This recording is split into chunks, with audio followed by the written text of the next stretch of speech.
നമ്മുടെ രാഹുൽ ഗാന്ധി വീണ്ടും കൊട്ടുവാങ്ങുന്നു. ഇദ്ദേഹം ഒരു എന്താണെന്ന് പറയില്ല. ഇന്നലെ നമ്മളൊരു വീഡിയോ ചെയ്തു അദ്ദേഹത്തിൻ്റെ മറ്റു കുറേ കാര്യങ്ങൾ. പക്ഷേ ഇന്നിപ്പോൾ അതാ സുപ്രീം കോടതി ഇന്നലെ വീണ്ടും അദ്ദേഹത്തെ പറഞ്ഞിരിക്കുന്നു. താങ്കളൊരു ഇന്ത്യൻ പൗരനാണോ? ആദ്യം രാജ്യത്തെ സ്നേഹിക്കൂ. താങ്കൾ വിദേശത്ത് വന്ന സായിപ്പന്മാർ ബ്രിട്ടീഷുകാർ വന്നിരുന്ന് കുറ്റം പറയും പോലെ കുറ്റം പറയാതിരിക്കൂ.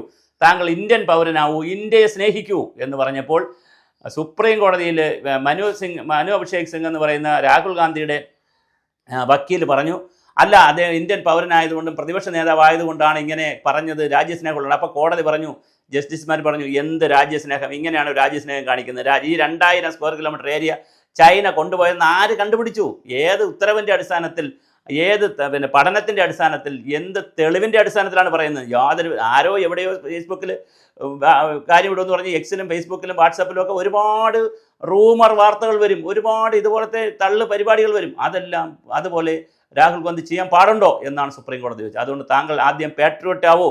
താങ്കൾ ഒരു ഗതികേട് എന്താണെന്നറിയാവോ? രഘുപതി രാഘവ രാജാറാം പാടിയ ഗാന്ധിജിയുടെ വന്ദേ മാതരം എഴുതിയ രവീന്ദ്രനാഥ ടാഗോറിൻ്റെ വന്ദേ മാതരം എഴുതിയ നാട്ടിൽ, ഭാരതമാതാവിനെ അവീന്ദ്രനാഥ ടാഗോർ വരച്ച നാട്ടിൽ, ജനഗണമന എഴുതിയ നാട്ടിൽ, ജനഗണമനയാണ് ടാഗോർ എഴുതുന്നത്, അല്ല വന്ദേ മാതരം എഴുതുന്ന ബങ്കിം ചന്ദ്ര ചാറ്റർജിയാണ്.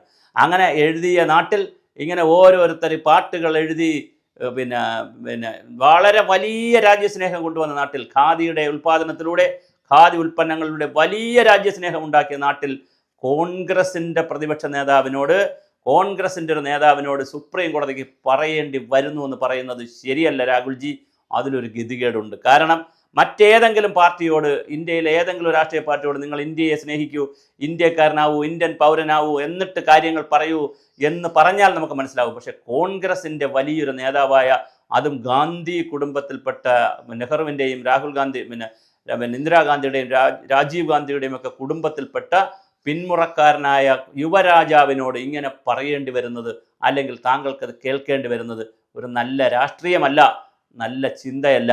അതുകൊണ്ട് പ്രിയപ്പെട്ട രാഹുൽജി, താങ്കൾ തിരുത്തണം. താങ്കൾ മാനനഷ്ട കേസ് പറയേണ്ടി വരുന്നു. താങ്കൾക്ക് രാഷ്ട്രീയം പറയാം, താങ്കൾക്ക് കൃത്യമായ രാഷ്ട്രീയം പറയണം. നരേന്ദ്രമോദി ഗവൺമെൻറ് കൊണ്ടുവരുന്ന, അല്ലെങ്കിൽ BJP ഗവൺമെൻറ് കൊണ്ടുവരുന്ന നയങ്ങളെ കൃത്യമായി എതിർക്കണം.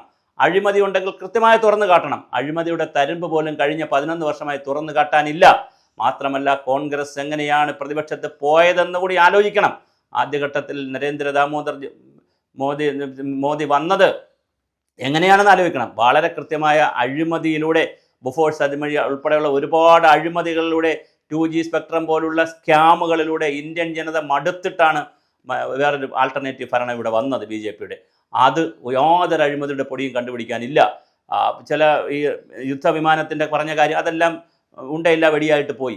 അപ്പം പിന്നെ അഴിമതി പറയാനില്ല, പിന്നെ നയങ്ങളെ പറയാനില്ല. ആകെപ്പാടെ പറയാൻ കഴിയുന്നത് പശുവിനെ കൊല്ലുന്നതുമായി ബന്ധപ്പെട്ട കാര്യങ്ങളോ, ചില വർഗീയതയോ, ന്യൂനപക്ഷ പ്രീണനോ എന്നൊക്കെ പറയുന്ന കുഞ്ഞു കുഞ്ഞു കാര്യങ്ങൾ പറയാനല്ലാതെ വളരെ കൃത്യമായ ഒരു അജണ്ട പറയാനില്ലാതെ വരുമ്പോൾ താങ്കൾ ഇത്തരത്തിലുള്ള കുഞ്ഞു കുഞ്ഞു കാര്യങ്ങൾ എടുത്തുകൊണ്ട് വന്ന്, ആരെങ്കിലും സോഷ്യൽ മീഡിയയിൽ പറയുന്ന കാര്യങ്ങൾ എടുത്തുകൊണ്ട് വന്ന്, ശരാശരി ഒരു ബ്ലോക്ക് പ്രസിഡന്റോ മണ്ഡലം പ്രസിഡന്റോ DCC പ്രസിഡന്റെന്നും ആകുന്ന ആൾ പോലും പറയാൻ പാടില്ലാത്ത കാര്യങ്ങൾ പറയുമ്പോൾ, ശരാശരി ഒരു കോൺഗ്രസിൻ്റെ, യൂത്ത് കോൺഗ്രസിൻ്റെ പ്രവർത്തകൻ പറയുന്നത് പോലെ താങ്കൾ ഇത് വാട്സപ്പിലായാലും ഫേസ്ബുക്കിലായാലും എക്സിലായാലും ഇൻസ്റ്റഗ്രാമിലായാലും ഇട്ടാൽ അതിന് വലിയ മാനമുണ്ട്. ഇപ്പോഴിതാ സുപ്രീം കോടതി വീണ്ടും താങ്കളെ പറഞ്ഞു. ഇന്ത്യയിലെ എത്ര കോടതികളാണ് താങ്കളെ ഓരോ ഘട്ടത്തിൽ ശാസിക്കുകയും, താങ്കൾ ഇത്രയും വലിയൊരു നേതാവായതുകൊണ്ടും കുടുംബ പാരമ്പര്യം ഉള്ളതുകൊണ്ടും ഇന്ത്യൻ നാഷണൽ കോൺഗ്രസിൻ്റെ വലിയ നേതാവ്, പ്രതിപക്ഷ നേതാവായതുകൊണ്ടാണ് പലപ്പോഴും താങ്കൾക്ക് ശിക്ഷ കിട്ടാതെ പോകുന്നത്. അതൊരു കോടതിയുടെ ഒരു ഇളവാണ് പലപ്പോഴും. അല്ലെങ്കിൽ മറ്റാരെങ്കിലും ആയിരുന്നു ഇതിനൊക്കെ ശിക്ഷ തന്നെ കിട്ടിയേനെ. കോടതിയെ തെറ്റിദ്ധരിപ്പിക്കുന്നതിന്, അതുപോലെ രാജ്യത്തെ തെറ്റിദ്ധരിപ്പിക്കുന്നതിന്, രാജ്യത്തിനെതിരെ വർത്തമാനം പറയുന്നതിന്.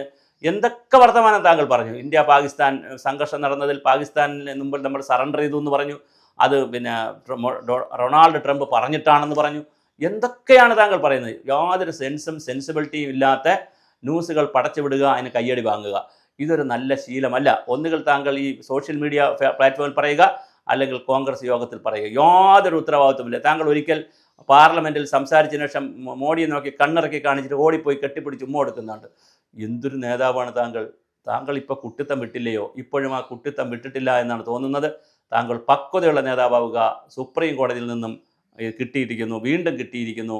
ഇനിയും കോടതികളിൽ നിന്ന് കിട്ടാതിരിക്കുവാനുള്ള നടപടികളിലേക്ക് പോവുക. കൃത്യമായി നയങ്ങളെ വിമർശിക്കുക, പരിപാടികൾ വിമർശിക്കുക, അഴിമതി ഉണ്ടെങ്കിൽ വിമർശിക്കുക, അങ്ങനെ ഉത്തമനായ ഒരു പ്രതിപക്ഷ നേതാവാകാൻ ശ്രമിക്കുക.